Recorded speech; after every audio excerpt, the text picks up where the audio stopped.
Right, here we go. I'm going to try and explain a couple of things in Planetside 2 because it is the most confusing game ever when you first start. Right, I'll just do a little bit on the vehicles and the medic, namely the Sunderes, which you can see now, and some of the roles and what you can do with it. Right, this Sunderes here is my Sunderes. Your individual one you can spec out. Now you'll notice it's got ammo symbols on the side and big ammo boxes, and the one at the side of me to my left has got an engineering sign. What that means is that any vehicle that comes up to me, like that tank, will get replenished with ammo, and any vehicle coming next to the guy at the side of me with the spanner will get any repairs done. Right, so as you can see there's 3 Sunderes here. The guy in the front, he's got armour plates, and you can probably see it along the sides of his vehicle, so he's got extra armour. What's happening here is I'm providing ammo for the guy in front and the guy at the left.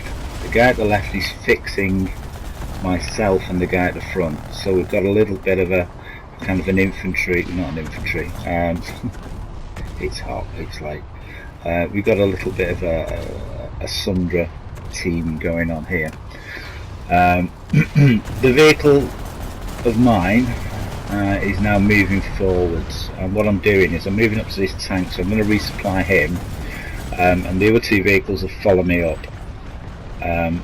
So in effect moving the line forward, attacking the enemy. Okay, so the shield guy will go in place. The engineer, the engineering guy will tuck in at the back because he's the most vulnerable. Right, you'll notice I've deployed legs and the sides have opened up.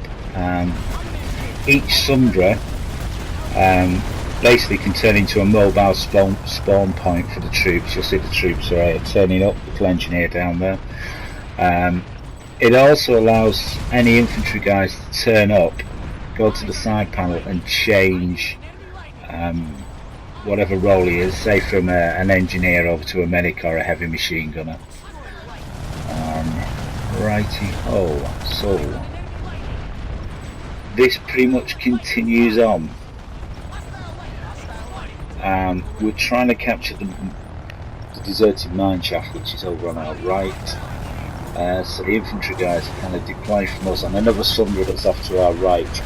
You'll see a guy there just moving forward. So they're taking on the infantry that are actually in the mine shaft. We've got some tanks around to the left stopping them flanking into us, and of course the mine shaft and mountains to our right is stopping anything coming round from the right hand side. There are a few aircraft going over, but they're getting taken care of pretty quickly. What else can we see? What else can we see? Right, the guns on the top of the Sunderes, there's 2 of them, and also on the right hand side you'll see a green image of my Sunderes looking straight down on top of it.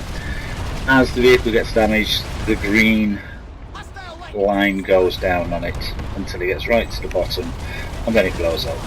The Sunderes can carry 12 characters. Alright, I've just jumped out. I'm going to change character class now from medic over to engineer. The thing about the Sunderes here on my right, who is the engineer, he can't repair himself, and also my vehicle cannot provide ammo for myself. So that's the weak point. If the enemy can come in and take that engineering guy out from the back, this little unit would cease to be, because there'd be no Sunderes fixing us. That's an aircraft just going over the top, and that's a friendly. Right, anyway, each Sunderes can carry 12 people. There's 2 guns on the roof. Those guns are customizable, so you can have grenade launchers, rocket launchers, scopes, night vision, extra ammo, all sorts of things. The vehicles also have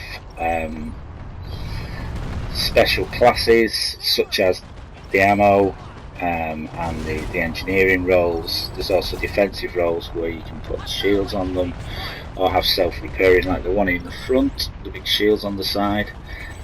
Then there's different chassis, and then you can actually buy points which cost you real money, so you don't want to do that, and customise them further with skins, wheels, additional bits that stick on to customise them. If you want to go down that route, but I've just seen how much they cost, so probably not a good idea. Anyway, I'll just stop this now and go over to the medic.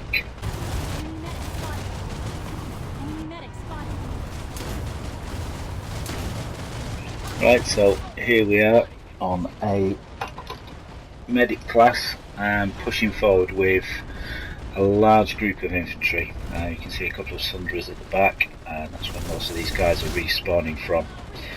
Right, I've got a thermal scope on my gun, as you can see. We can see an enemy Sundere that's just parked round that corner, so our vehicles, these two tanks namely, need to get round there, take them out, because they'll just keep spawning enemy infantry there.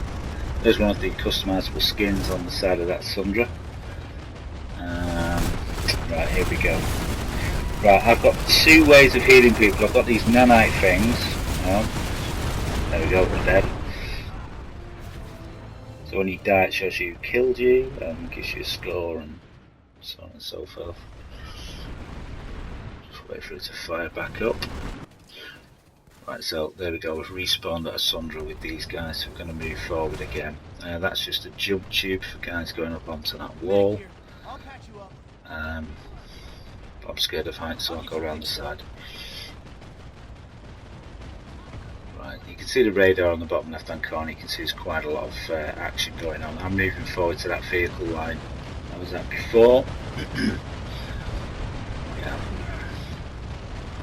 So they've kind of got themselves hemmed in here. So the infantry is going to push forward. What's happened is that the enemy are actually attacking from these rocks, and the vehicles can't move in. Right, back to the medic class. As a medic, you've got two ways of healing people. One is this gun that you just had out for a second ago, and the other way is that way, which is nanites, which will heal people in your vicinity. Okay, the gun is specific and can actually revive people when they've been shot, but you've only got about 20 seconds to get them back up. So there goes the nanites again. Right, we've got friendly down here, so we get the gun out, aim at him, get him cover, get him up, and he's back in the fight. Okay. Right, now the good thing about using the nanites, obviously, is that I can keep my gun out. Now we've got lots of dead guys down here that we've got to get back up and get in the fight. I'm trying to keep into the rocks because the game has friendly fire on at all times. So you don't want to be wandering across in front of 30, 40, 50 guys who are shooting up at the enemy in front of you, because you're just going to fall over dead. Right, okay, switching back over to the gun. And this is why the vehicles were backing up, because they can't get across this terrain. Right, the big unit up there is a max unit. It's basically a big armoured suit, double guns. He'll have an engineer with him, rather than a medic, repairing him. He's a walking tank. Right, on we go. When they've got those green glows on, it just means that myself or another medic is using the nanites on them. Right, the guy up there is gone kind of invisible, is sniper class. Right, so now we've taken that objective and we're moving on to the next objective. So the Sunderes are wandering along, and I've just been hit by one because I wandered across the road. So the Sunderes are moving along and the infantry are trying to get in them, but most of them are full up. But this guy up here, a few guys jump out, and I managed to jump in the back and get on the gun. Right, so back in a Sundere, and I'm actually will be in a second on the gun. I'll just let all these guys shoot to the past. Now this next target, what the enemy have done is basically just lined either side of this little canyon, and they're just using it as a killing ground. The only way to do it is to actually punch through. You'll see a lot of rockets coming in. So the infantry, as you can see, are flanking around left and right to clear them out, and the Sunderes are now starting to move through.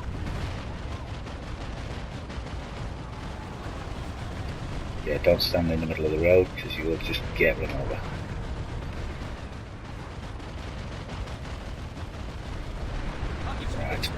Right.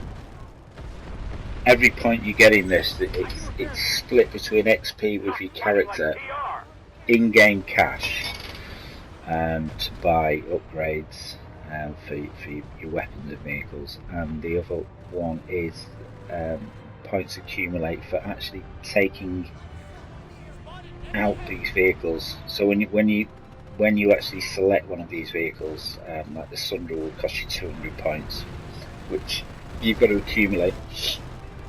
And if you haven't got 200 points, you're not going to be able to take your Sunder out until you have got them.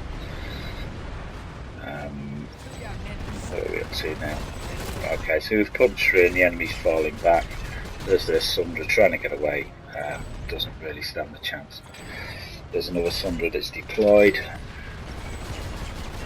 So the driver's just moving forward so both guns can get at him. You can see guys jumping out the Sunder who's spawning in. A lot of them's been taken out. Right, this guy here is actually, he's not here. He is actually dead. But there's about 150 people shooting at him at this point, wondering why he's not dying. It gets to the point where there's two guys standing there knifing him. Right, anyway, back to the game. Right, small trial, rocket launcher up that little gully.